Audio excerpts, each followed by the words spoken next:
I always ask, what's the most important thing to you when it comes to investing? And number one answer is always cash flow. I don't care about appreciation, I just need the cash flow. Are you kidding me? You're trying to build wealth, but you want to eliminate a huge ingredient of appreciation.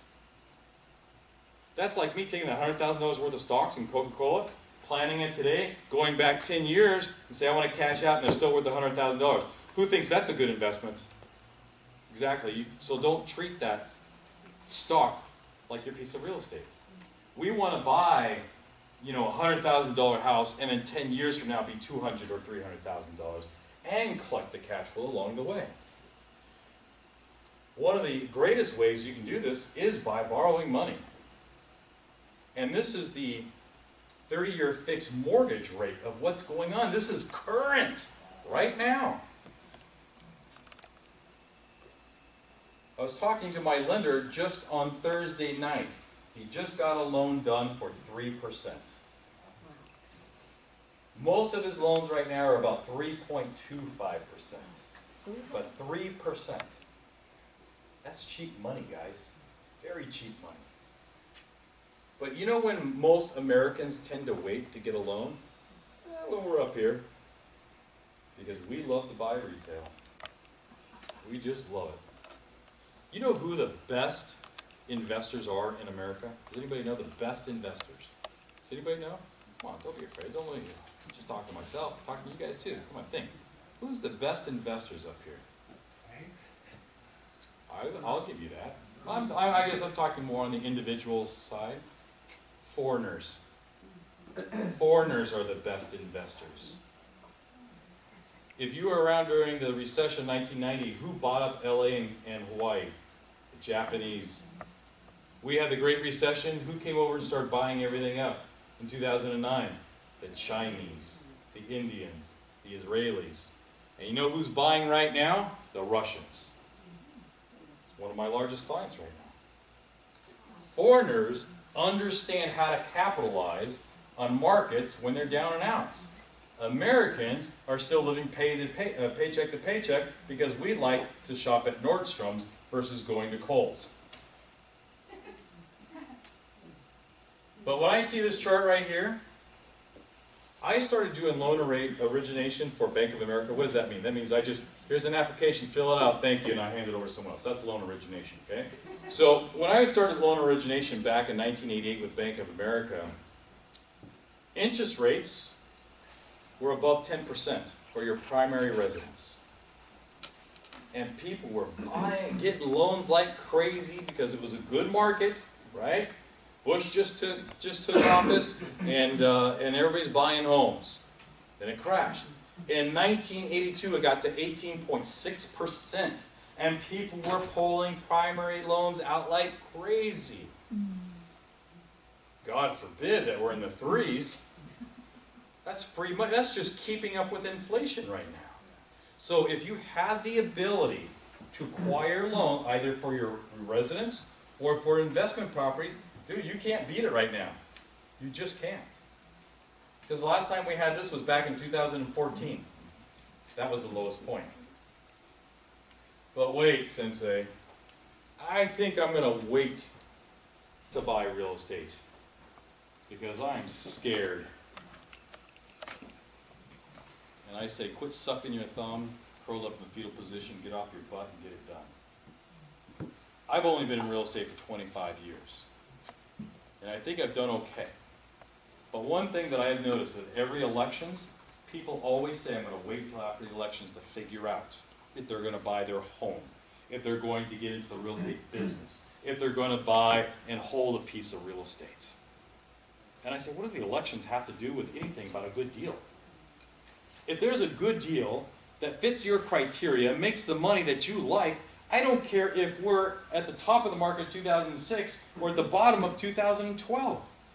You take it if it's a good deal. In fact, start thinking like a foreigner.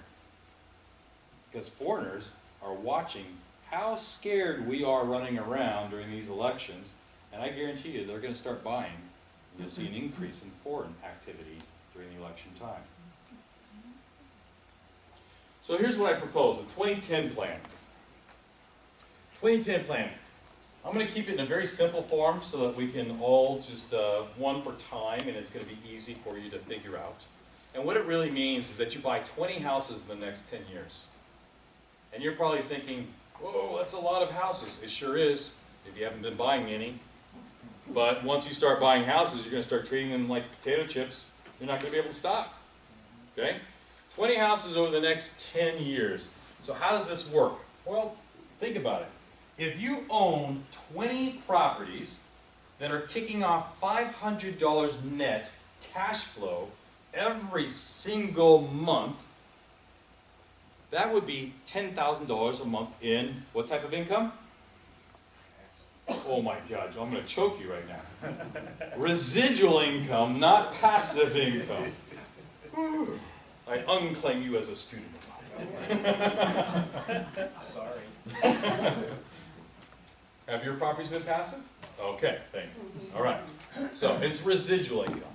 But that's $500 net per property, $10,000 a month. That's $120,000 a year. You're in the 6 digits. Can anybody live comfortably off of $120,000 a year? Raise your hand, yes or no? Tell me yes? No, you can't. Put your hand down. You want more. Trust me. Okay? Because $120,000 right now sounds great. How old are you? 29. 29. So, 30 years, you think $120,000 is going to be a lot of money? Nope. No. We got to think a little bit bigger than that, guys.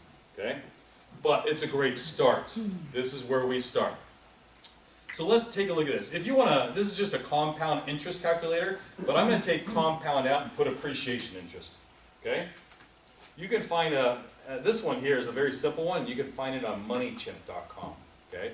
Moneychimp.com.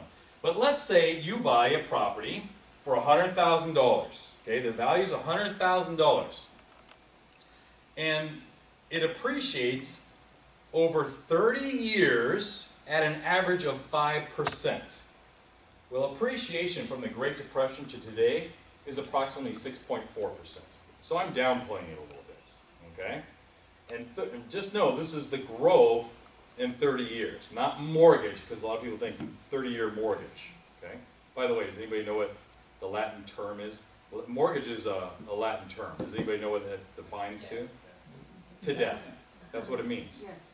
It means to death. Okay? Because the lenders don't ever want to get rid of you.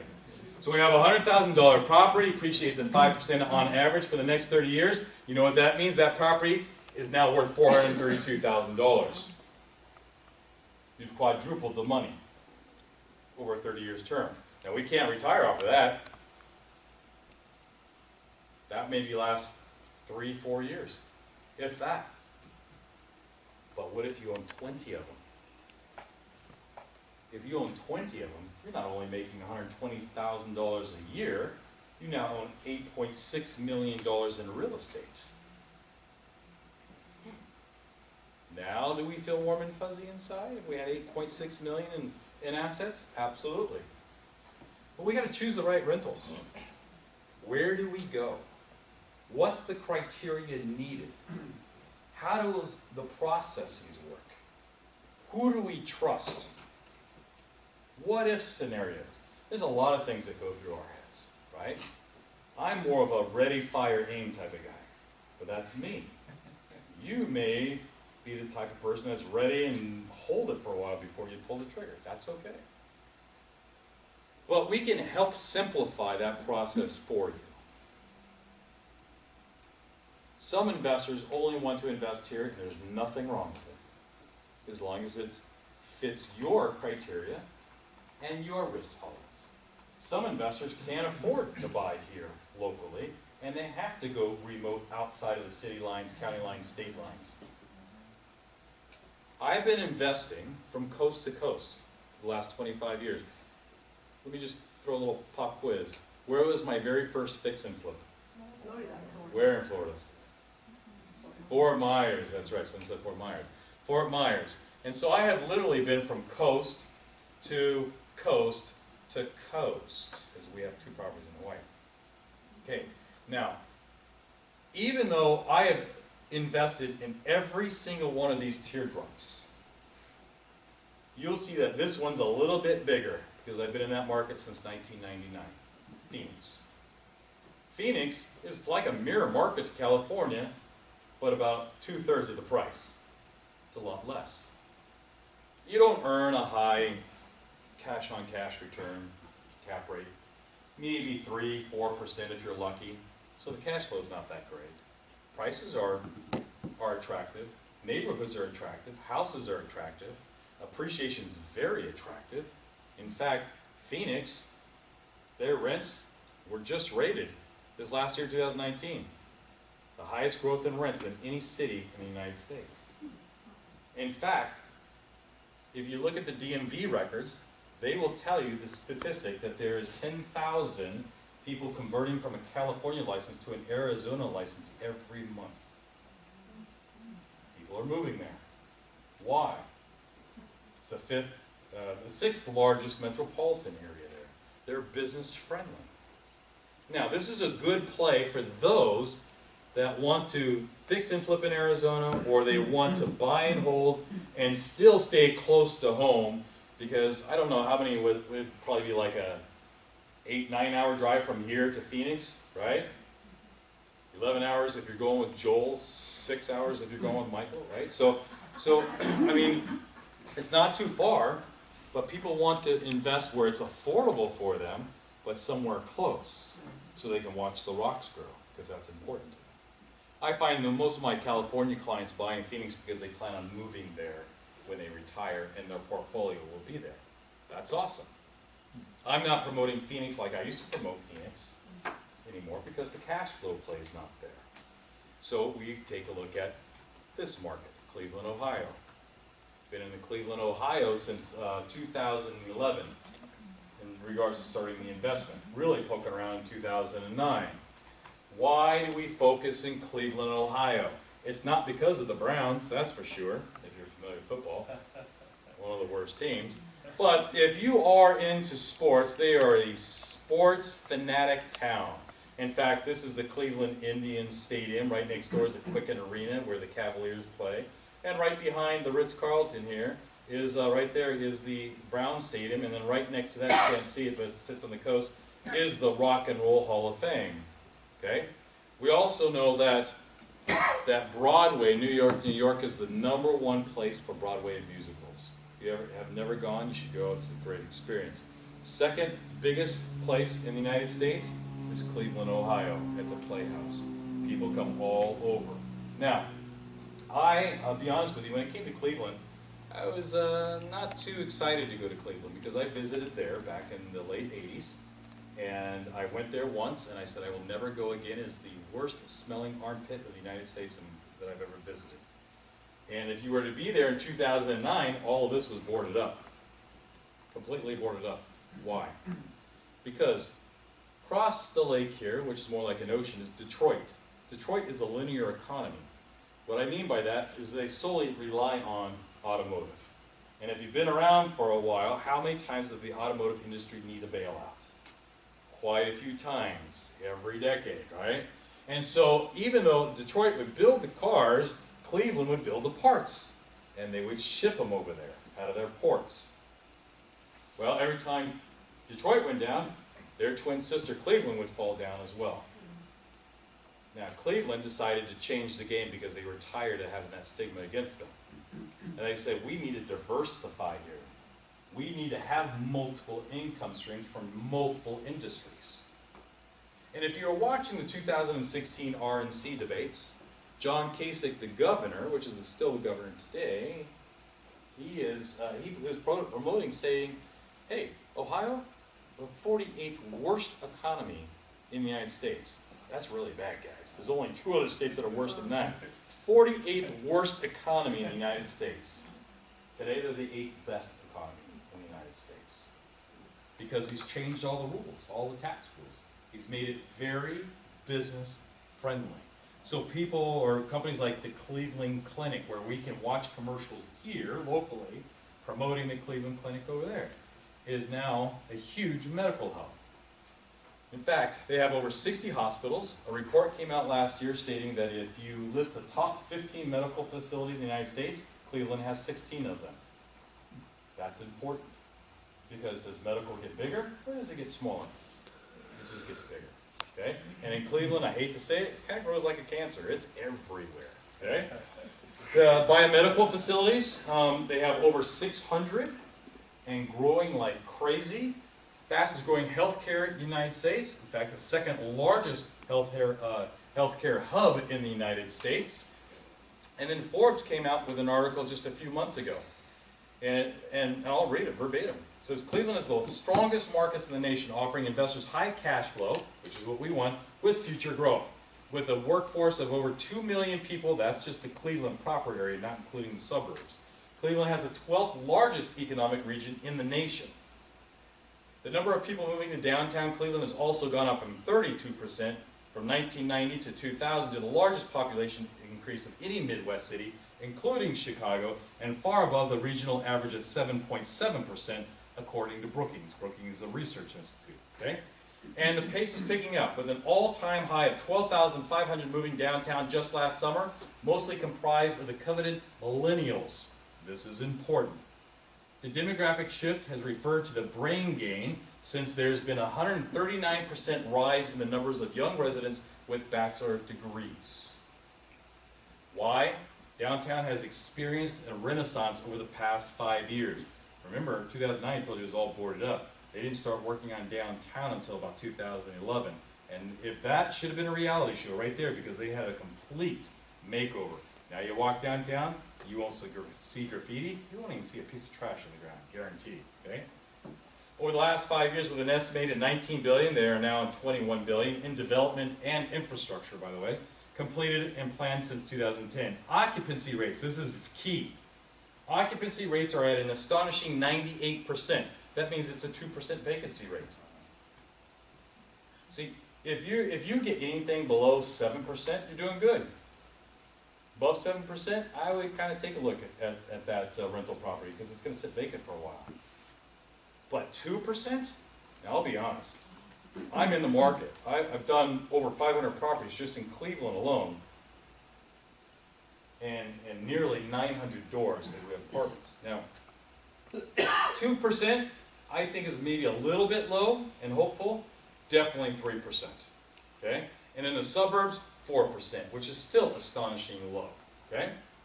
And home sales are up 12% year over year. Right now, they're touching double-digit appreciation rates. Now, double-digit appreciation, we love that. We love to hear that, especially if you own right now. Double-digit appreciation in Cleveland is, that sounds great, but it's not as good as if you were to have it here. Because you're going to buy a $800,000 house here, and in Cleveland, you're going to buy an $80,000 house. See, so 12% on $80,000 sounds great, but it's not as powerful, but it'll get there. The bonus from Forbes says you can still buy properties at a fraction of their mid-2000 prices in good B neighborhoods from $70,000 to $85,000 at rent for $8,000 to $1,000 bucks. Now, I'm going to stop it right there for a second, because I will never, and I have never promoted low-income properties, ever. You don't buy low income. It's not because the people are great. It's just your buyer pools shrink. I always buy property with an exit strategy, so I know how to get out of the property before I get into the property. Make sense? So if I buy something at a wholesale price, I want to sell at a retail price. And if you go into low income, you might get a discount, but when it's time for you to sell, you're going to sell at a discount. And who are you going to sell it to? Because 80% of the people in the low income neighborhoods are renters, and 20% own. So we have 20% owners and 80% what? Landlords. And they're going to want a discount, right? So I don't do that type of investing. They must be in working class neighborhoods or better, okay? So Forbes, 70 to 85,000, I can tell you right now, they're saying 70,000 you get 800 bucks a month in rent. 85,000, $1,000 a month in rent. I can tell you right now, we're selling properties at 70,000 that are getting $1,100 a month in rents. We just know how to work the market a little bit better than Forbes. So let's take a look at Cleveland.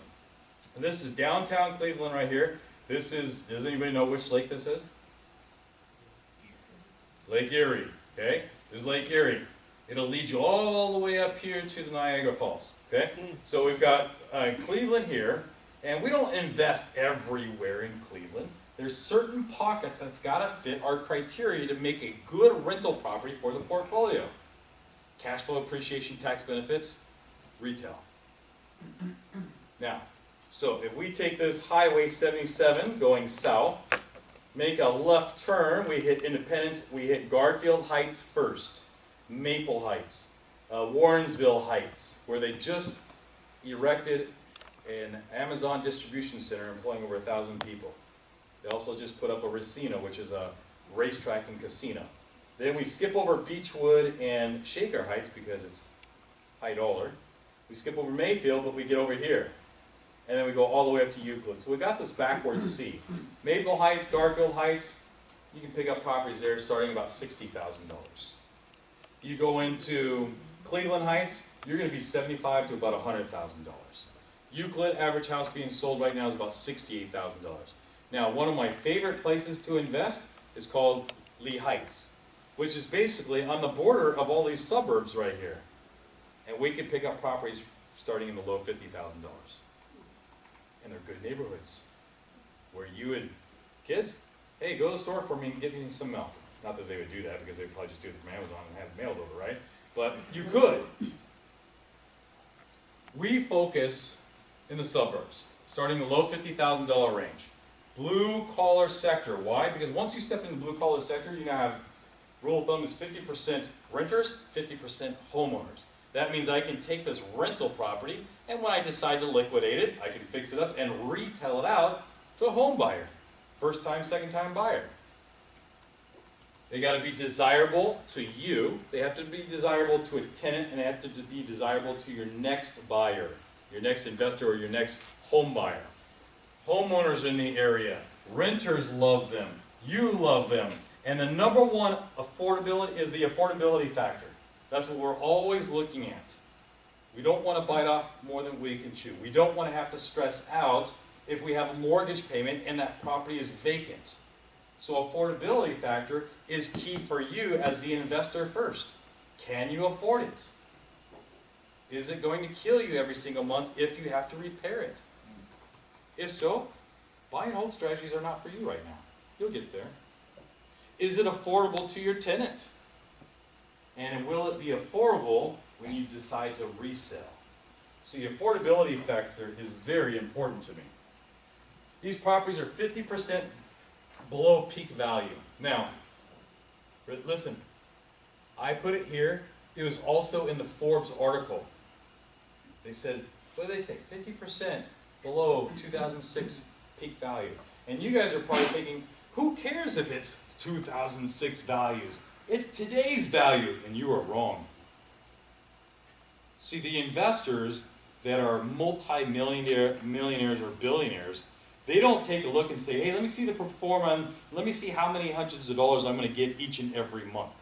They always ask me, what was the going value back in 2006, and what can I get it for today? Because what they're saying is that I make my money on the purchase, not on the sell. See that? They understand the power of appreciation, and that's what they're looking for. Okay? We have 10% plus cap rates. By the way, what is the cap rate around here on a house? 3.5? 2 maybe?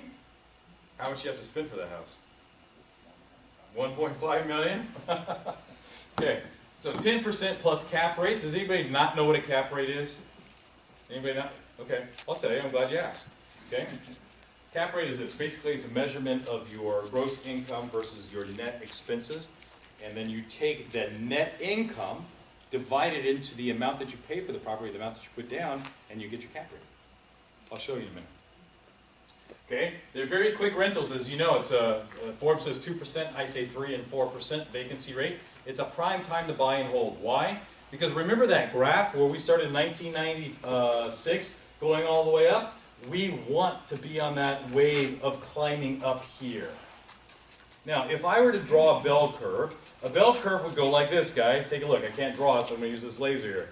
It goes like this, and it goes up, and it goes down like this. See? That's a bell curve. Where do you think our California market is right now? Well, at the top, right?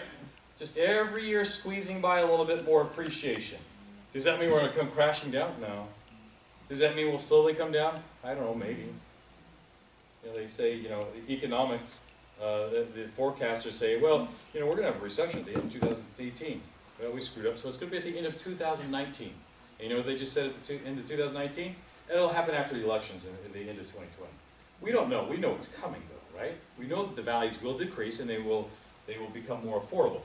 But we're here. If I were to go, let's just say Texas. Texas is going to be here easily. Florida is here. If I were to go to somewhere that's a little bit more odd, like Kentucky, Kentucky's going to be over here. And if I'm going to be in Cleveland or Ohio, I'm going to be down here. What does that mean? That means I get to ride this wave of appreciation. And you get to decide when you're 2/3 all the way up to liquidate and let someone else take it and take your money and run and go to another underperforming market. Because I'm a real estate nomad. I move from market to market, always taking this snowball of cash and making it bigger and bigger. Or just hold on to it because it'll go even higher at one time. It's prime time to buy and hold. Take a look at that house. Now, would you consider that to be a cute house? Yes or no? Yeah? Yeah, it's a cute house, right? Almost 1,300 square feet, doesn't include the basement down there. Okay, full basement. Now, the investor that bought this is out of San Jose area, bought it for $58,000. Gross rents is $11,400, that means $950 a month in rents. Taxes are high in Cleveland. They start about 2.9%, work their way up to 4.26%. They're high, tax deductible, but it's all relative because your purchase price is low and your rents are high, okay? So, $2,300 in taxes. Insurance, on average, most of our investors are paying about $550. This person got a policy for $620. Vacancy factor, 5%. Maintenance factor, 5%. Management, most management companies charge 10. This charges 8. And then, so they have a net of $6,428. So going back to your question is, how do we figure out this cap rate of 11%? We take this and we move it right over and divide it into this number right there, $58,000. We divide this number, spits out 11%. That's what it does. So we have a service called remote rehabs. It's a service that we offered back in the year 2000, where investors are wanting to get more involved with us in buying and holding and buying, fixing, and flipping. And basically, remote rehabs are properties that are not in driving distance to you. Basically, we do all the acquisition work through the rehab, making a turnkey, providing a tenant for the property. And you get to capitalize on all the profits. So, who uses remote rehabs? Well, it's investors that need experience on their side. They need to consult with someone. They need a little bit of hand-holding. They don't have all the time during the day to go to research property. And you know what? People say, well, I'll just go to Cleveland and do it myself. God bless you. Have fun. Okay? But you better know the market. And they go, oh, we know the market. We got it from Zillow. Yeah. Okay. Micro markets. Because every pocket is important. You're here in Goleta. I can guarantee if I go a mile that way, mile that way, mile that way, mile that way, things change quite a bit. So you better understand the micro markets. In fact, you better understand the state laws. In fact, you better understand the landlord laws. So that's why it's important to surround yourself with a team. You can be a self-proclaimed the best basketball player in the whole wide world, LeBron James. But he's not going to win a championship without a team. And he's not going to have a team without a coach. Simple as that. Okay? Investors that desire a higher rate of return, if you're not earning anything in your retirement accounts right now, it's not working for you, then take a look at real estate, because real estate can put that extra boost into it for you. Investors that do not want to lift a hammer, but wants all the cash, and we find the profitable property deal for you. You don't have to do all that research, because all of our properties are off market. We cut out the real estate agents and pass on the savings over to you. We perform all the research for you so that you don't have to run the numbers, which where most people get hung up. And then we hire the contractors for you to make sure that everything gets done properly. Now, to me, we've built the best team to surround you in order to become successful. And they work for you. We do all the legwork, we swing all the hammers, you get all the profits. Simple as that. Take a look at this house right here. It's a $60,000 house. This lady is actually from the city of Downey, just south of Los Angeles. She bought it for $60,000. She used a loan. Okay, she got a mortgage on the property, And that means, since it's $60,000, the lender's required 20% down, which is $12,000. Now, I can tell you right now, 99.9% of my investors pay all cash, but you don't have to. You can leverage